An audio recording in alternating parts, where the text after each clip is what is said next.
Compas. Yeah, we are. There you go. Hey. There you go. Okay, all right. We got proof right there. Some guy that seems like he's asleep. Need you to wake up, Gilbert. There's a lot of energy. Come on, Gilbert. Let's go. Come on. Dan and Dago is at Moe's. I'll show you.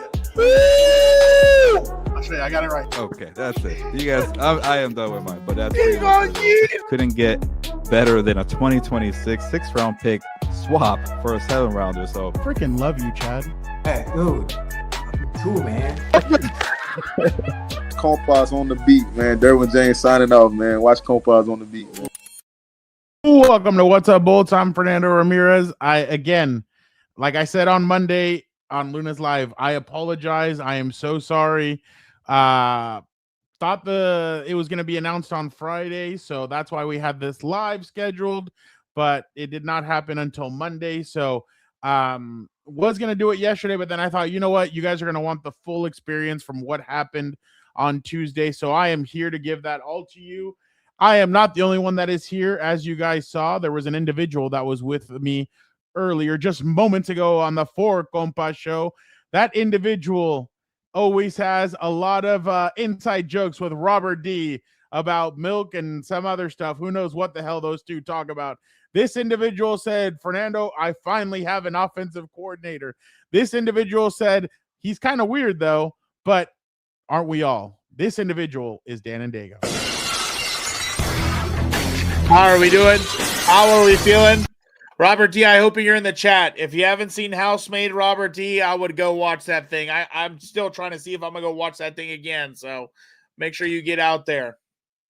Yeah, so Dan, a lot of interesting stuff. Just to paint you a picture, so we're sitting in the media where the media does press conferences, and all of a sudden I turn around and I see a camera guy underneath the stairs. So I turn around, I tell Gilbert, hey, I think he's coming down the stairs. And he's like, oh, really? And I see Jim and some other people, and they start making their way down the stairs. I'm like, is he that small? Like, where is he? Because there was a bunch of people, like there was John, AG, Joe Ortiz and all that, and Jim, and they go, no, he's coming out through that door. And I'm like, oh, okay. So we turn around, Mike McDaniel comes in, obviously, right off the bat, Dan, and honestly, guys, this is going to be a huge videos episode just because there's a lot of there was just a lot of madness and craziness today. Dan, this is the way he starts off the this is the way he starts off the press I'm glad your wife took you to go see Housemaid. You should thank her for that. Get her something nice. This is the way he started it, Dan. All right, what's up? Not really an opening statement guy, but I will open with this statement. I'm fired up to be here. Family's fired up to be here, and shoot from the hip with whatever questions you got. There you go. That's exactly how I'd be if I was at a press conference. Dan, everybody wanted your thoughts on this video. I don't think you watched it. So this is the first time you're watching this. What do you make of this? That's our favorite plane we're on. Huh. This is gonna be bright. So we're just doing like a quick intro. Right, everything will be right on camera. If you don't mind, this basically. He looks like Napoleon Dynamite. Yeah, this isn't gonna be a vape question, is it? No vape question. You know how you guys roll. All right. What's up, Mike McDaniel, offensive coordinator for the Chargers. I hate the social media team. God. Wait, Robert D, chill out, dude. Like, it's just like it's that old good boy haircut. What are you yapping about? Fucking bullshit. It'll look good tomorrow. Don't trip. That's hilarious. That's hilarious. Dan, what did you think of the start to that? This is what Robert D. This is what Robert D. thinks of that. This is me or whatever. I got him. That's funny.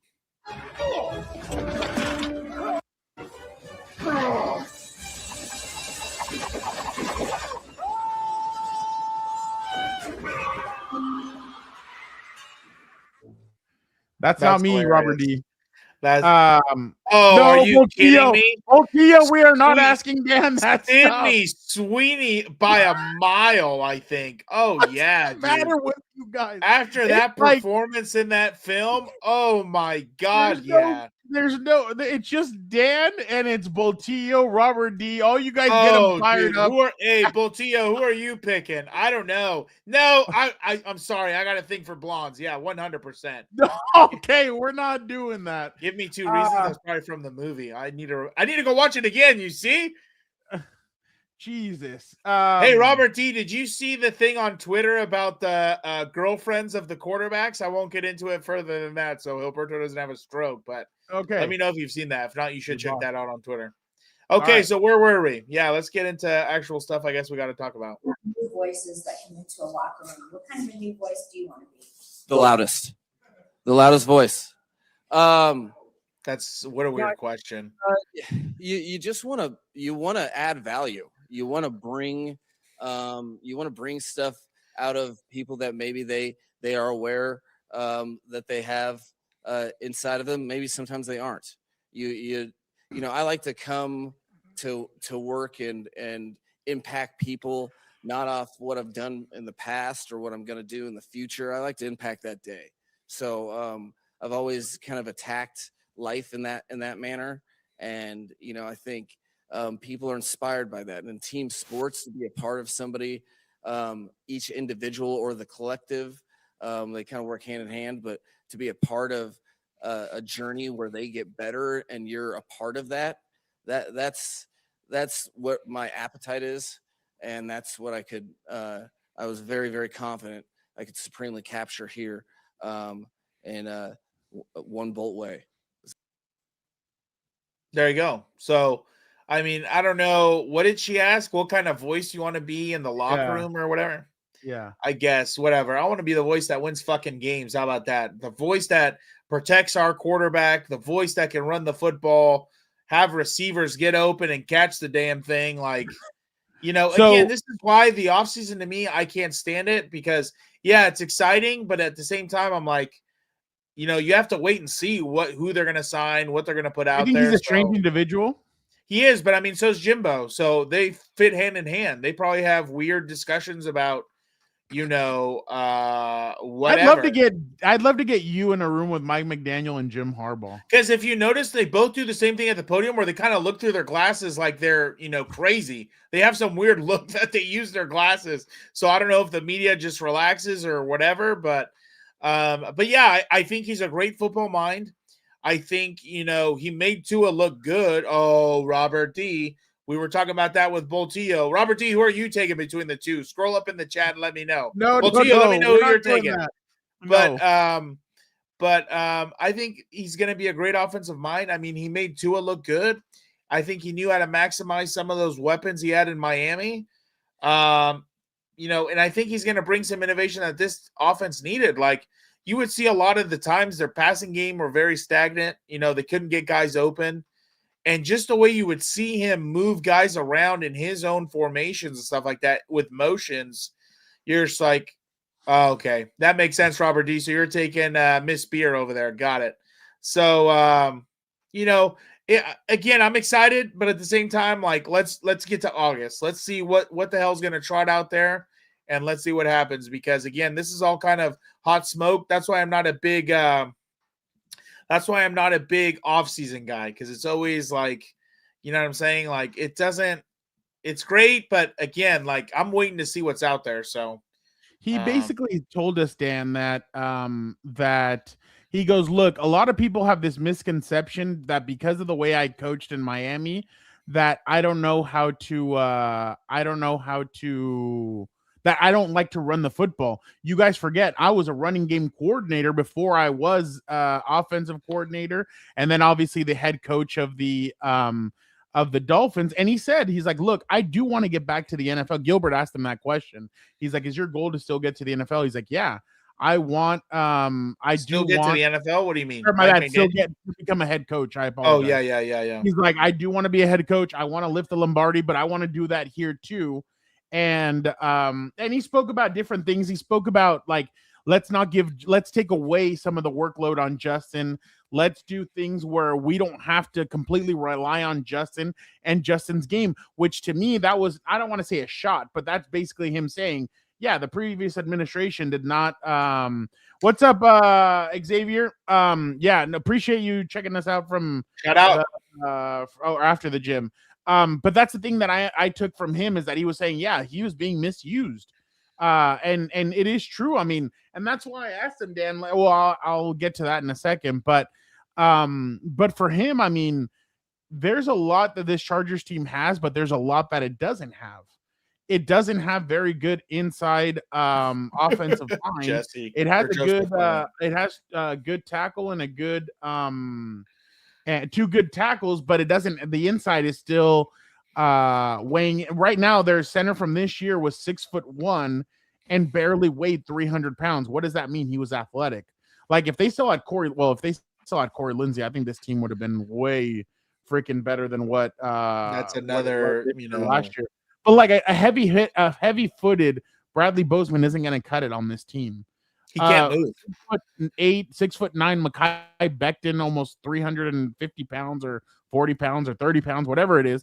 He ain't going to cut it on this team. Like that's not what he's going to want. He's going to want an athletic offensive line that's able to move and do different things. And I mean, right now, I'll give you because I asked him about offensive line. I was like, Dan will kill me if I don't ask about the offensive line. So I really thought that what he said was interesting. I mean, there's a lot. It's 45 minutes. There's a lot of fluff, but then there's also a lot of really good that you hear from him. And you can just hear about some of the stuff that he talks about when it comes to Justin. And he said, I'm very excited about getting to work with Justin. And I point blank asked him, have you spoken to him? And he said, yes, I have. He's like, I thought it was he's a quarterback that I've always admired. He's like, he was in high spirits and was excited about attacking something. You lose in the playoffs in the first round. It's a lot of work that you feel like you that you have in like you have that feeling at the pit of your stomach that you didn't do enough. That hunger I could hear in his voice. And that's the same hunger that Mike McDaniel has, because with the Dolphins, he was 0-2 in the playoffs. So the thing about Mike McDaniel coming to the Chargers, I think, is about reinventing himself, being able to learn how to. Because remember, he didn't call the plays in San Francisco. He was with Kyle Shanahan. Kyle Shanahan calls the plays. So what does he do? He comes here, he reinvents himself.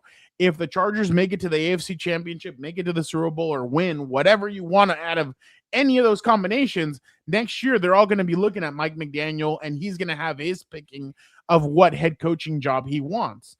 There's obviously something that he saw in Buffalo, in Cleveland, in Las Vegas, and some other teams that he said, no, those aren't really the teams that I want to go to. I want to hitch my wagon on Justin Herbert. And has it been a little rough? Yes, it has, but it's not because of Justin or his skill set. It's been that, and this is where I think it's going to differ. And again, sorry, Dan, for going on a little bit of a tangent, but I think the thing about McDaniel is that he said, I'm not married to a system or a scheme. I want my scheme to be able to fit what Justin Herbert does. And again, we've heard that shit before numerous times. We heard it from Joe Lombardi. We heard it from Kellen Moore. We heard it from Greg Roman. And the only one that kind of did that was Joe Lombardi to an extent, but he didn't like throwing the ball down the field. So that kind of hurt them in a sense. But I really think that Mike McDaniel will do whatever he needs to adjust his system. Again, what he wants to do is be a CEO. So what is he going to do? He's going to learn from Jim Harbaugh how to do all that. Obviously, he's going to want to call plays. He's going to do that. It sounded like, and obviously Jim, and he said it, and Jim said it last week. He is here to run the offense, and that's what they're entrusting him to do. And that obviously means Justin Herbert is going to have to take it up to the next level, and they're going to have to they're going to really count on Mike McDaniel to do that. And what's the one thing that they're going to have to do? Run the freaking football. They're going to have to be able to have an offensive line that can open up the holes for the offensive line to run. But Dan, I am done. Now it's all you. You take it away. No, it's good. I mean, you covered everything that we needed to know. I mean, you were there.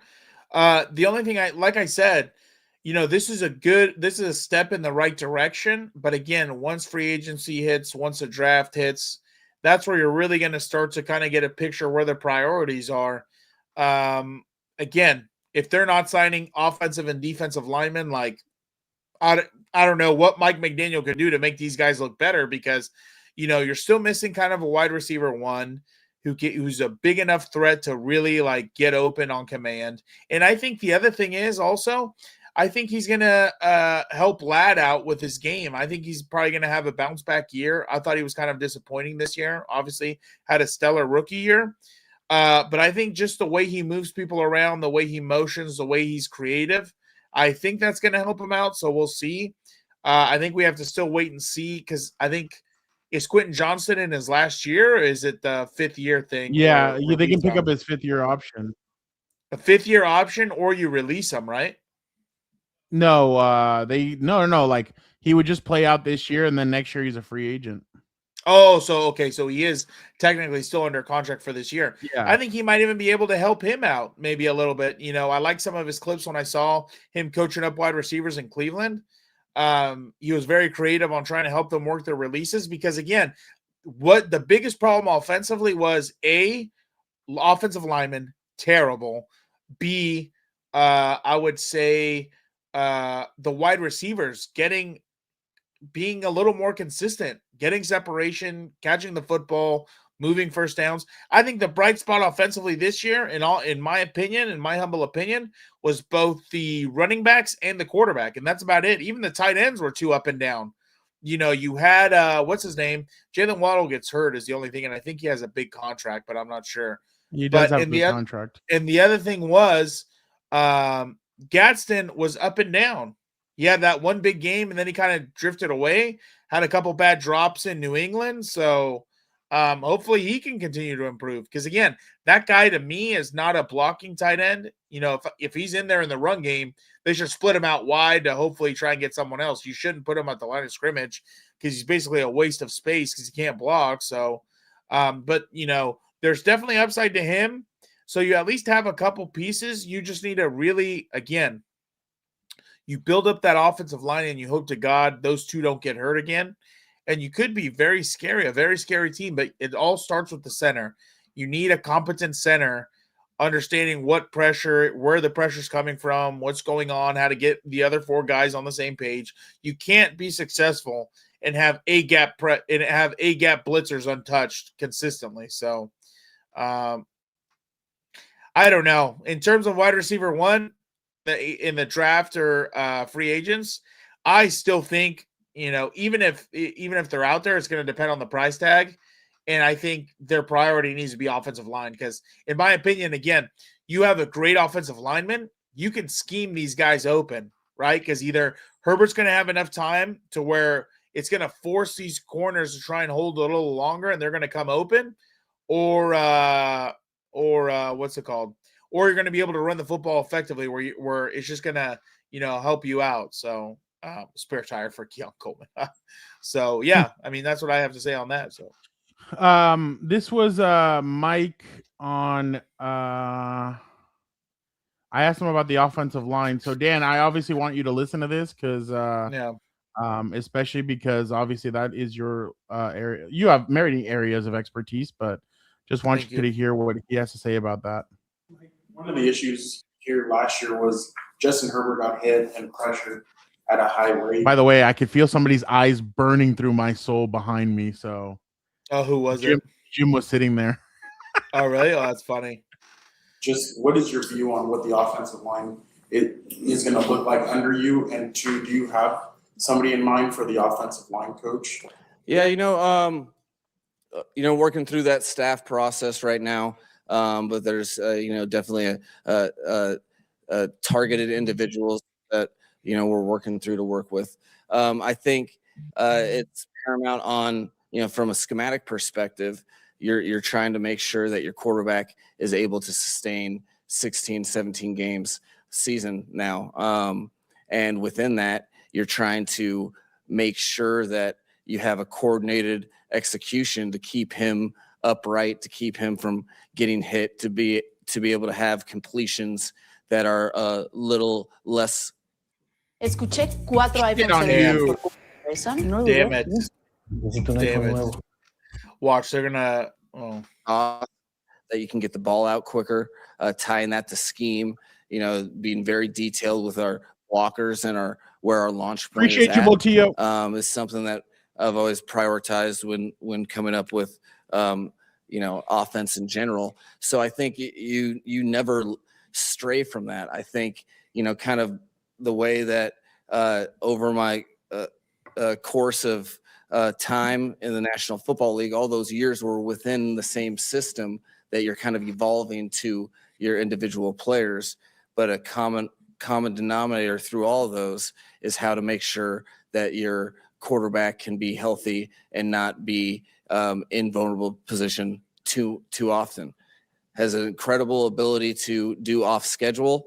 I think I'll be firmly coaching away from the off schedule stuff at the front end, because he can always go back to that comfort zone as you working on other things. So I think a primary focus on how to have offense without putting him in a vulnerable position will be a starting point, and we'll extrapolate. What'd you think about what he said about the offensive line? Yeah, and he's thank you, right. Saini and Boltillo. You guys are awesome. I appreciate it. Honestly, I thought that the social media team missed me, Boltillo, because they used a lot of the stuff that I asked on their social media today. So I thought that was pretty funny. Yeah, he's right in the sense that they have to last 17 games, and it's unsustainable what they're having him do. I'm surprised he lasted the 17 this year. The 18 yeah. this year. Well, I mean, he was getting not. Sorry, he was 17 because he didn't play in that final game. But yeah. Yeah. Well, he was very relaxed at home, and he had some certain things that would kind of help him be ready to go on Sunday. But no, people don't understand. Okay, this isn't the NBA. This isn't soccer to a degree, right? One person cannot take over a game in this sport. And I think you've seen that. Like, sure, there's a couple times where they'll get away with it and you'll win a game or two, but come January, it doesn't matter. It doesn't matter. Like, you can't have heroics. And in my opinion, that's what's cost the Bills several chances at a Super Bowl, because he's trying to play hero ball. It's like a perfect offense. This is why I get so pissed, and especially I forgot who was the one who would comment all season that I'm too negative. A perfect offense is you're averaging anywhere from 3 to 5 yards of play. It doesn't matter if you're running the football. It doesn't matter if you're passing the football. You want to keep the chains moving and alive. It's not sexy. It's not designed for fans at home. Yeah, exactly, Robert D. You know what I'm talking about. It's not designed for, the average, popcorn eaters. It's not designed for the TikTokers, but that is smart winning football. Smart winning football is understanding, no. I don't need to pay $30 million for a receiver. No, don't talk about Real Madrid.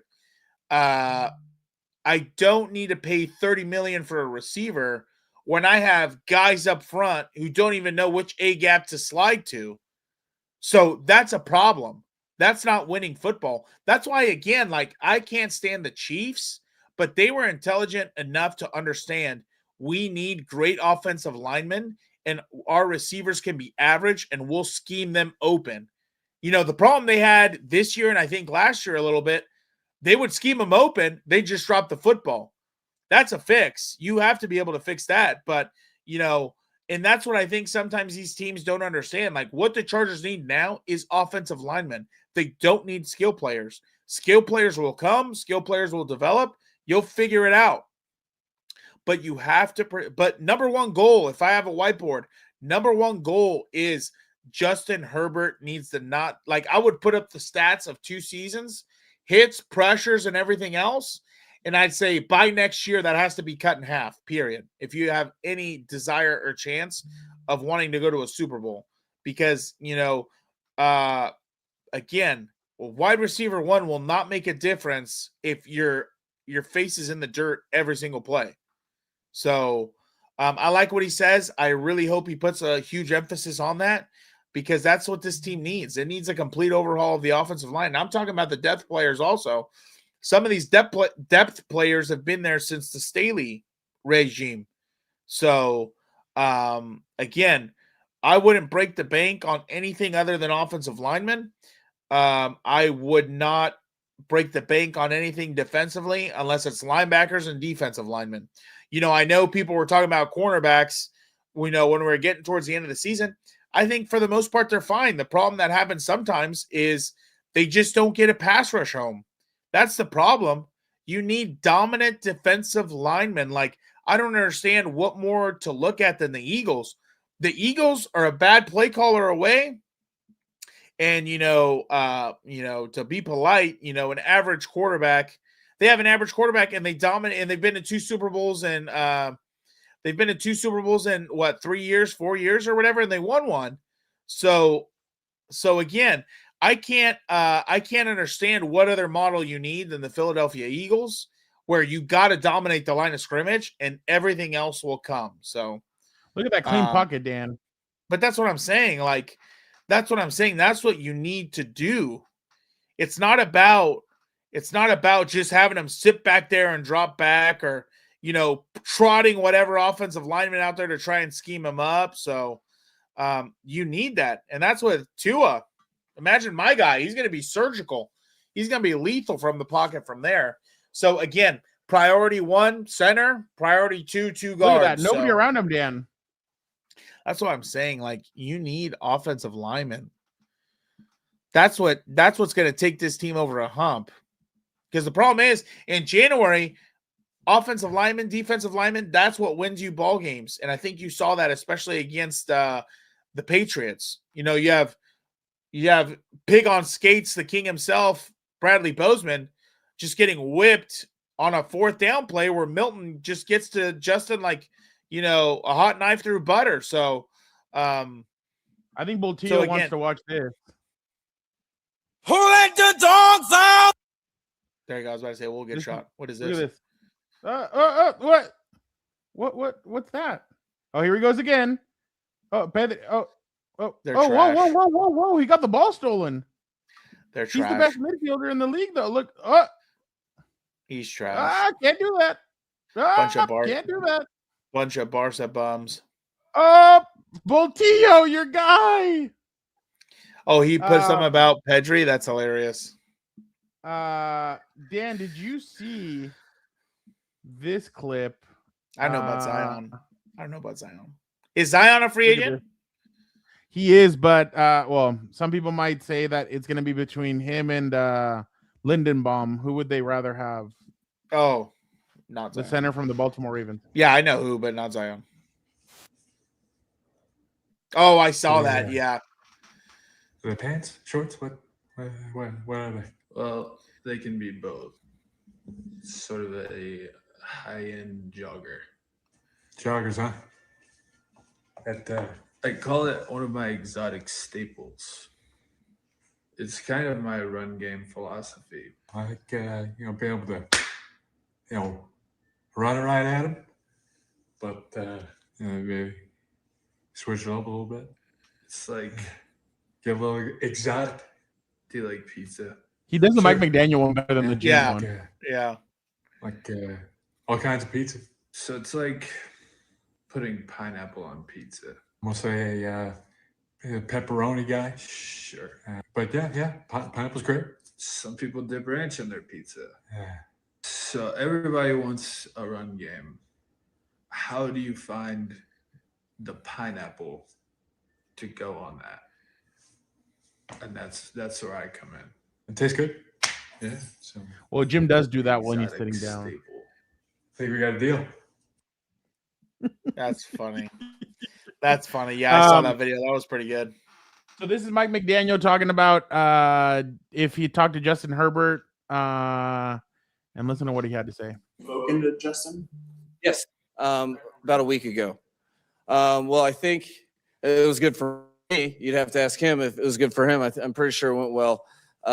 He was in high spirits, and just excited about attacking something. You lose in the playoffs in the first round, and it's a lot of work. That, by the way, I was hoping I thought he was going to go right there with he has to attack with an enthusiasm unknown to mankind. Yeah. I thought he was going to go with that, but he ended up pivoting. You feel kind of like you have an empty stomach. So that hunger, I could hear it in his voice. He was excited to start a new chapter and to really attack the process of the offseason to be our best versions of ourselves come next fall. So it was enthusiastic.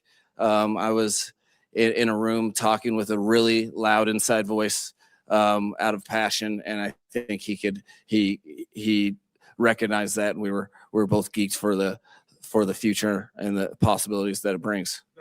Imagine being able to build an app with your name on it just by thinking about it. Hold on. Base 40 play that he had against you guys.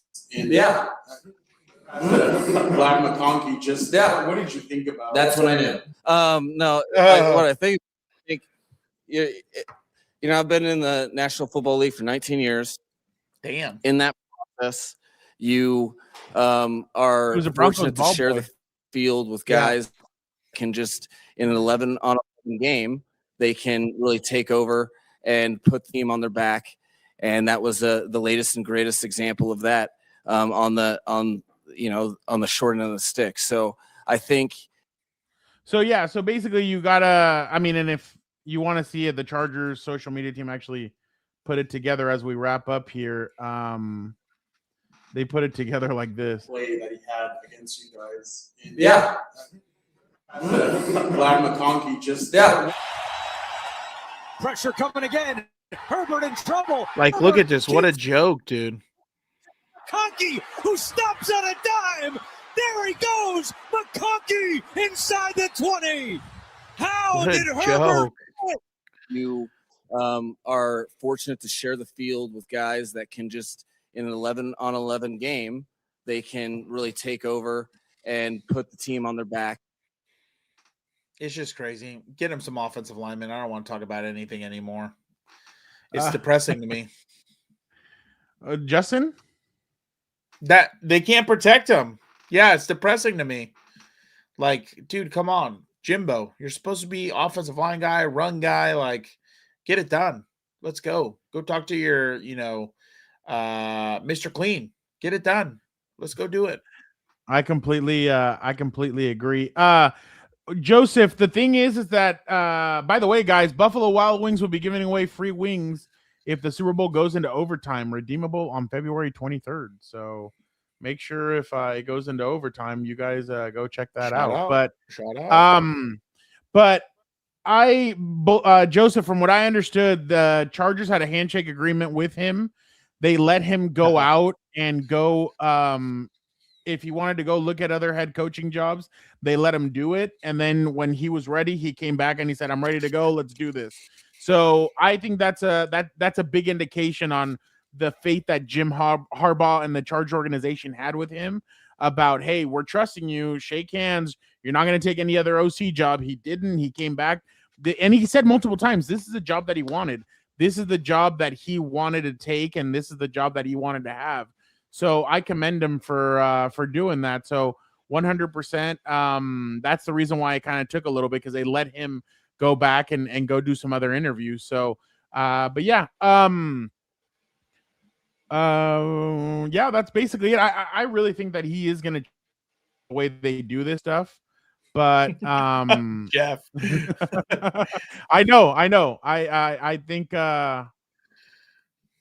probably in Manhattan Beach. He seems like a Manhattan Beach guy. Beach bum. Guy was wearing a $12,000 jacket. I'm sure he can afford the rent at there. Yeah. By the way, his daughter was adorable. She was sitting right in front of Gilbert and I, and she kept on going. So that the chair has a hole in the back. So she was able to go through the hole. She'd come back through she would. And then he, after he's like, you really behaved really well. And I told Gilbert on Compas, I'm like, yeah, I was expecting like a Riley Curry, something where she was going to do something, but no, she was really well behaved. So I was like, wow, kudos to. Yeah, because Alberto was in the room. He would have been so over it. Like, can someone get that kid off the stage? We got a job to do over here. Dan, I know you missed this individual, so I'm going to show you a clip of his. You want me to put daddy down on this? You're a grown ass man. You want me to put daddy down? All right. I'm here for the people. That's hilarious. You're a grown ass man. You want me to put daddy down? That's hilarious. Yeah, I was laughing when he said that. Oh, and then they had okay. I don't know how they got this. They probably got it from the NFL, but they had him on mic'd up. Give the people what they want. I feel like everybody's like excited to play football. Go back to the huddle. I'm going to change the play, but I'm not going to change the play. Was your favorite character in as a kid Eeyore? Woo! Yeah! Bucket! Oh-ho! Yeah! Oh my goodness. Thanks, buddy. You gotta stay hydrated. Time out! Time out! Time out! Clock, clock, clock, clock, clock, clock, clock, clock, clock, clock. That's funny. So obviously the Chargers have hired their head coach. He was asked, are there going to be any other moves to the offensive coaching staff? And he said, we're going to sit down and we're going to look at those and see what we're going to do with obviously some of the coaches that are on the staff. But the one opening that they obviously have on the offensive side is the offensive line coach. I'm sure he'll probably call Frank Smith or maybe the offensive line coach that he had with the Dolphins. His name escapes me right now, but I'm sure it'll be somebody that he kind of knows and somebody that he respects and somebody who they believe is going to be the guy that leads them, because Mike definitely didn't get the job done. Obviously, on the other side of the football, they're still looking for the defensive coordinator. They're looking for a linebackers coach. And obviously, the other thing that they're going to do is this might be an inside hire, Dan. The way they're kind of going with this, it kind of like they've interviewed, I think, 3 candidates that are outside of the building. All the other interviews have been inside the building, so they might be going inside hire, continue, because Steve Klingsdale was the co-defensive coordinator with Jesse Minter at Michigan, so they may just go with him and let him run the defense. So we'll see what happens there. Guys, the defensive coordinator is hired next week while we're at Radio Row. We will not be doing a show. Maybe we'll do it when we get back, but it will not be while we're out there. While we're out there, it's all Super Bowl. Hopefully we'll talk to some Charger players if they're out there. We'll be trying to interview them and try and get you some good stuff. So make sure you guys stay tuned. Appreciate everybody so much. Thank you guys for Boltillo. I don't know. I think they're going to want to go with somebody who kind of knows their system and what they kind of want to run. I don't know if Raheem is with that. Sean McDermott's the one that I think would be the most that'd be a name to watch when it comes to this job, but who knows if he wants to coach. But yeah, appreciate it. Everybody for jumping on. You guys are the best. I know we had, I put Dan through a lot. We had him at 4 Compas. Now what's up, Bolt? I apologize, Dan. So again, Jesus, Robert D. You guys are the best. Appreciate you guys so much. Don't forget to hit the notification button. Next week, we will be at Radio Row. We'll be grabbing interviews, multiple interviews. I'm going to try and get Lorenzo Neal to talk. So yeah, he owes me. So we'll see if we can get him to talk a little football. So again, appreciate you guys so much. You guys are the best. You guys are not the best. You guys are terrible trying to get Dan to talk about Sidney Sweeney and this and that. Like, no, it's amazing. What the hell's the matter with you guys? It's amazing. We go to this show and this show just turns into whatever. You can tell it's the off season. Yeah, and that's why it's fun. So appreciate you guys so much. Dan, why don't you get us out of here? Be a compa, tell a compa, and don't forget, you'll never know why John Cena became the Rock's bitch.